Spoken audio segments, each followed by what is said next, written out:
సంవత్సరాల క్రితం ఒక ధైర్యవంతుడైన సన్యాసి దేవుని వాక్యానికి న్యాయం చేయాలని దేవుని సత్యాన్ని తెలుసుకోవడానికి ఆయన కృషి చేశాడు.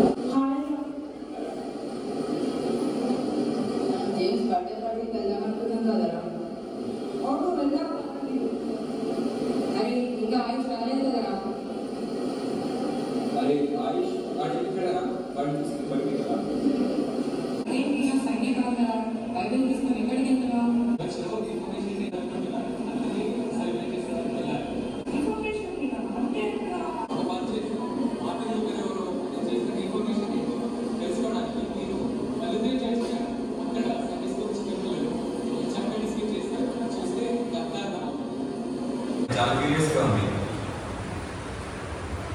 అవును పదండి అందరం కలిసి చేసుకున్నాం. అందరే మార్టిన్ ఏం చేస్తున్నాడు? చదువుకుంటున్నాడు. మాన్స్ చదువుకొని వాడు మంచిగా చదువుకొని లాయర్ అవ్వాలి. సరే ముందు మనము ప్రార్థన చేసుకుందాం. మార్టిన్ ఇటురా, మనం ప్రార్థన చేసుకుందాం. ఓకే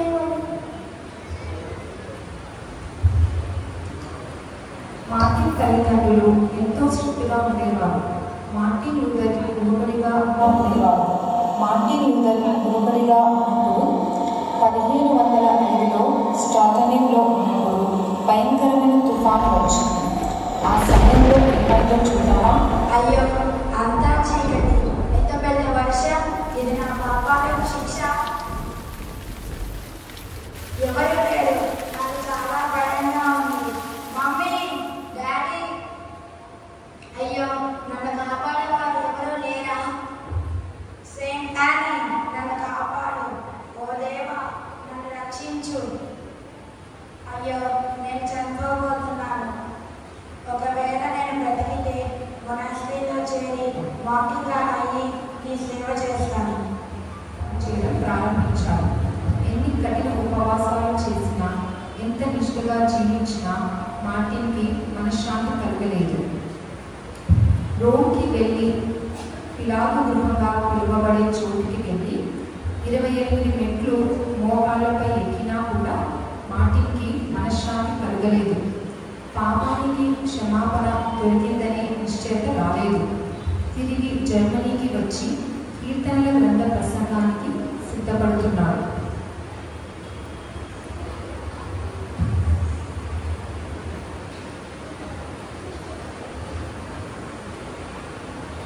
అరే కీర్తన 31లో ఇలా ఉందేంటి? నీ నీతిని బట్టి నేను రక్షింపు. ఇది చాలా ఆశ్చర్యంగా ఉంది.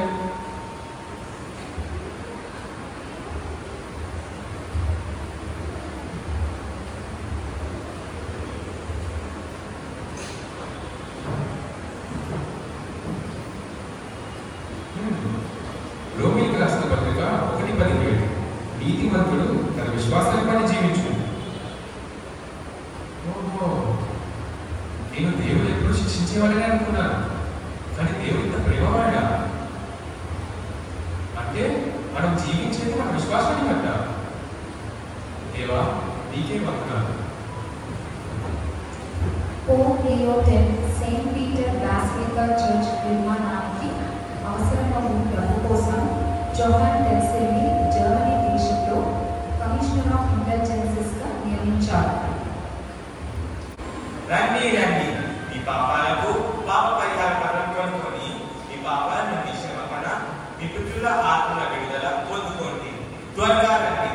పాపం నుండి విడుదల పొందాలంటే పత్రాలు కొనాలని పోపు గారు తెలియజేశారు.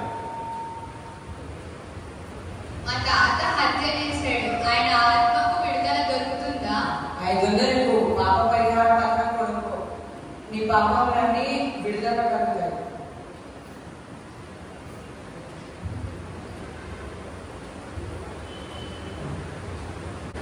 మీ తాతయ్య పాపం క్షమించబడ్డది. మా అమ్మ ఎప్పుడు అబద్ధ సాక్ష్యాలు చెప్పేది, ఆమె ఆత్మకు విడుదల దొరుకుతుందా?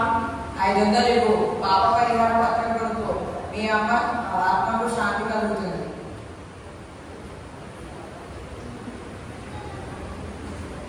మీ అమ్మ పాపం క్షమించబడ్డది.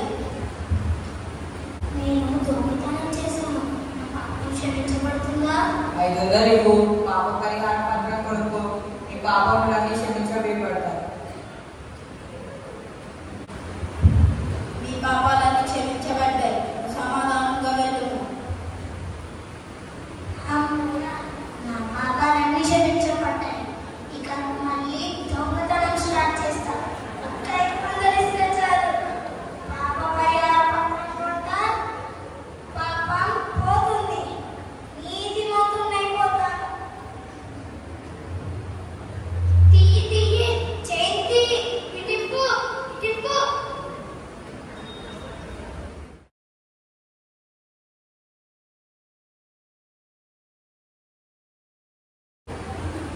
అయ్యో, మీరంతా ఎక్కడ తప్పు చేస్తున్నారు? దేవుడిని వాళ్ళ మనసులో ఉంచుకోవట్లేదు.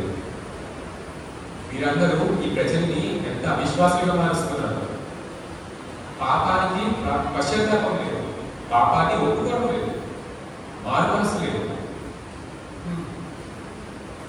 అయ్యో ప్రభువా, నేను ఏమైనా చేయాలి. రక్షణ మారు మనసు విశ్వాసం ద్వారానే కానీ ధనమానాలు కాదు కదా. క్యాన్సర్ చర్చ్ ద్వారం పైన 95 థీసిస్ని అక్టోబర్ 31, 1517న మేకులతో ద్వారం మీద కొట్టారు.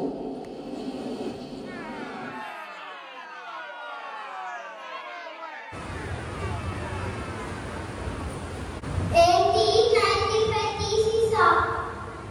ఇంటెలిజెన్సెస్ కొనద్దా? అదేంటి ఇంటెలిజెన్సెస్ వల్ల పాపం పోదా?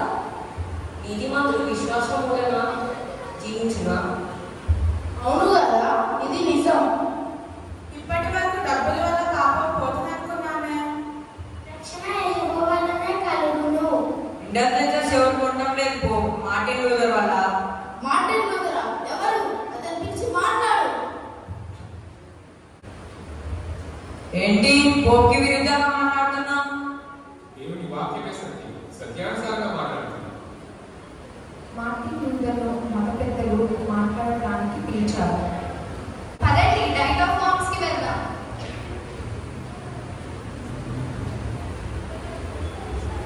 మార్టిన్ లూథర్, నువ్వు పోపుకు ఆచారాలకు వ్యతిరేకంగా మాట్లాడుతున్నావు.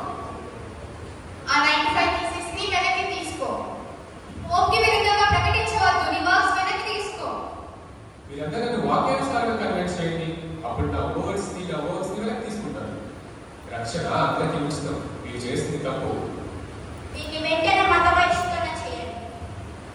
తన రిఫార్మేషన్ను 5 పాయింట్లలో ఎక్స్ప్లెయిన్ చేశారు. Scripture alone, faith alone, grace alone, Christ alone, glory to God alone. ప్రజలందరూ ఆత్మతో సత్యంతో ప్రభువును ఆరాధించడం ప్రారంభించారు. బంధింపబడిన బైబిల్ను బయటకు తెచ్చిన మార్టిన్ మాటలు విని మరుగైన విషయాలు తెలుసుకున్నారు. మార్టిన్ లూథర్ గారు 1546 ఫిబ్రవరి 18న మరణించిన నేటికి మన మధ్య సజీవంగా ఉన్నారు. చాలా త్వరగా తెలుసుకుంటాం. నిజంగా ఆయన ఎంత ధైర్యశాలి. సత్యం కోసం పోరాడి సత్య వాక్యాన్ని బయటకు తెచ్చాడు. ఈ రోజు మన చేతిలో బైబిల్ ఉందంటే ఇది కేవలం మార్టిన్ లూథర్ ద్వారా దేవుడు చేసేవాడు.